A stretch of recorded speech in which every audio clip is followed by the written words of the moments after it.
Tuwing Marso, maraming mag-aaral ang nagsisipagtapos.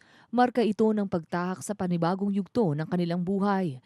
Kaninang umaga, mahigit sa 100 mag-aaral mula sa University of Santo Tomas High School ang nagsipagtapos. Payo ng alumna mula sa nasabing paaralan na si TESDA Secretary Joel Villanueva upang maabot nila ang kanilang mga pangarap at makagawa ng pagbabago.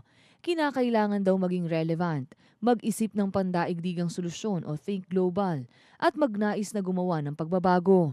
This coming school year sa college, I think July ang pasukan. Sa ibang kolehiyo, August na. Sa ibang kolehiyo, September na. Why not try TechVoc courses? Will only take you 2-3 months. Be a barista. Be a bartender. Be a animator.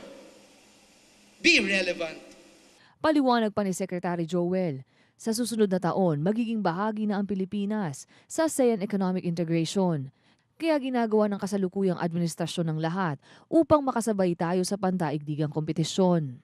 You have to think global whether you like it or not.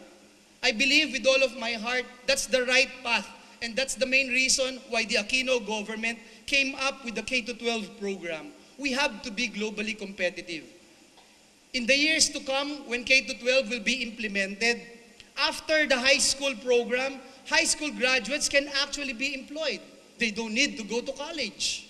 In fact, right now, there are a lot of high school graduates who go straight to TechVoc courses and put up their own businesses. Ayon pa sa kalihim, hindi rin daw dapat sumuko ang mga mag-aaral sa paggawa ng mabuti sa kabila ng mga pagsubok at oposisyon na kanilang kakaharapin sa buhay. Ako ang inyong kaibigan, March Wamar para sa Newslight.